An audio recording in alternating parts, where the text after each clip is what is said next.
Thought I'd bring you all a gammon report from the front lines of the Sam Harris-Jordan Peterson ongoing stadium debate that happened in London tonight. Yesterday, now at the time I'm recording this, but last night. It was quite disappointing, to be honest. I expected it to be more interesting. It was a 2-hour dialogue about how neither man can agree that God exists in the way the other conceives of it. And it was quite frustrating to watch. Because neither one of them is wrong. Neither one of them is saying something that's incorrect. It's just they're not talking to the same point. And it was very, very high-level discussion. I mean, these are clearly men who are phenomenally intelligent, phenomenally well-read in their respective fields and on the subject that they're discussing. And so it was very, not difficult to follow, but you had to be focused in order to follow it, or at least I found. But the problem is that they're not really speaking to the same point. So Sam Harris is an anti-theist. He's refusing to accept any evidence, anything. I was going to say evidence of God. Nearly didn't mean to say that. Any arguments for God, obviously, because he's Sam Harris. He's not wrong when he says that none of the texts we have received from antiquity have been divinely inspired. They've all been written by men probably on drugs. That's undoubtable, in my opinion. It's a most likely thing to be the case. I mean, I'm simply not willing to trust these people enough that this was actually God speaking to them. That would be ridiculous, in my opinion. None of them have any legitimacy as an actual record of the divine. And they're all so different, so how could any of them be trusted? Very good points. But Jordan Peterson is trying to say that, look, that doesn't really matter, because really, it's kind of the symbolic nature of religion itself, the idea of it, that matters, because the complaint is that there is a religion-shaped hole in the human heart after 2 hours of going back and forth on things, and with both of them not understanding the other side's position and vocalizing that. And this is like 5 events in, so they've been having this long-running conversation for ages, and it's really frustrating to watch them talk because they can't get on the same level as each other. And they're not wrong. Sam Harris is an incredibly intellectual man. He doesn't have a conception of the good that a Tommy Robinson supporter will get behind. They won't understand what he's saying. To them, it'll just seem like nonsense. And they'll probably think that he's trying to con them out of something. Sam Harris can't formulate, in my opinion, a conception of a good life for a stupid person. I just don't like a morally, spiritually meaningful life for a stupid person. I think that's just something he's going to have to accept. And that the idea, and Douglas Murray pointed this out, it's underneath Sam Harris, it's not just lots more Sam Harrises, which is unfortunately true. And Jordan Peterson saying, well, we have to validate God, because he didn't say explicitly, but basically his argument is we have to validate God because otherwise it leaves a religion-shaped hole. And then Sam Harris's concern with this is that, well, that validates all of the arguments for God that lead into theocracy. Completely fair points on both sides.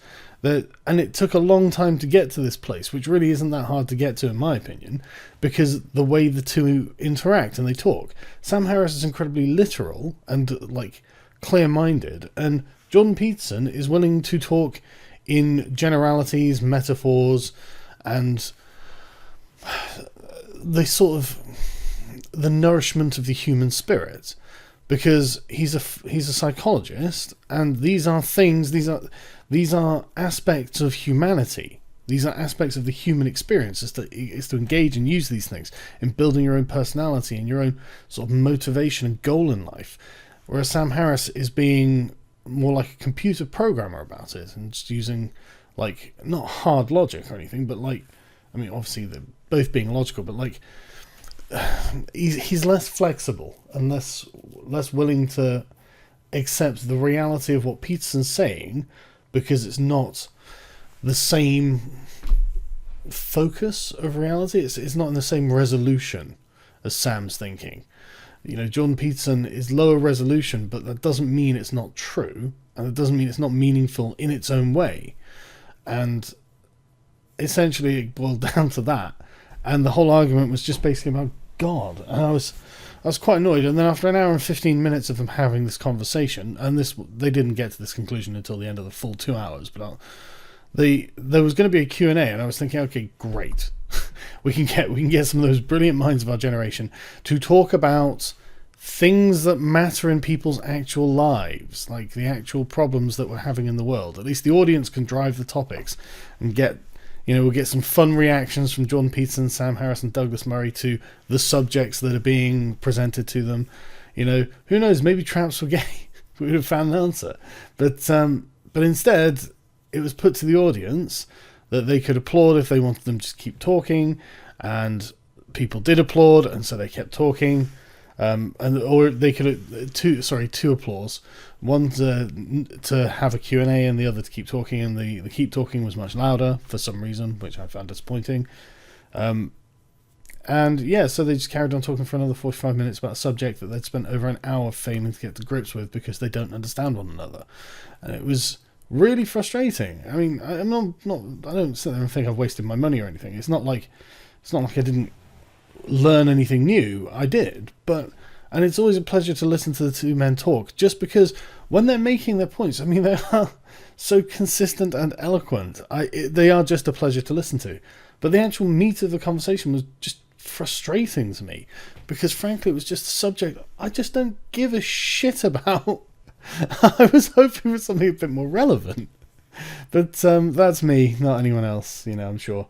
But yeah, so it was kind of frustrating, and Douglas Murray didn't speak all that much because Sam Harris and Jordan Peterson were in the middle of a fearsome dialogue, and Douglas Murray he was looking to a more pragmatic and sort of practical way of assessing things, and it was very interesting how, as an American and Canadian debating with a British man moderating, it's very interesting.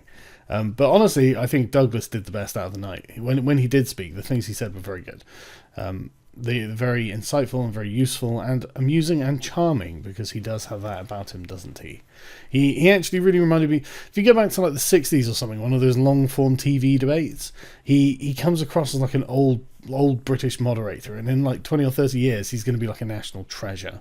If he keeps doing the things the way he's doing things, God forbid something changes and I don't know about it and I can't make that prediction. Sorry. But yeah, otherwise it was fine. I mean, like I said, it wasn't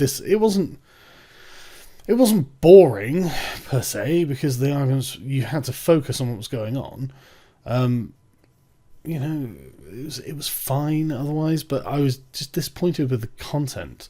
I was hoping something a bit more, relevant. But I mean, what was I expecting? I suppose I should have expected Sam Harris and Jordan Peterson to fail to come to an agreement on the existence of God for 2 hours. Anyway, the thing is, what annoys me about this is that these are two people I really like. Like, I love their work, both of them separately for different reasons. And so it is really frustrating watching them come together and fail to have a proper dialogue. And I think, honestly, that will always happen with the pair of them, because they just can't get into each other's worldview. They can't see the world as the other person sees it. Or they really seem to struggle with it. Fucking these flies, man. But they really seem to struggle with it. And it was just frustrating.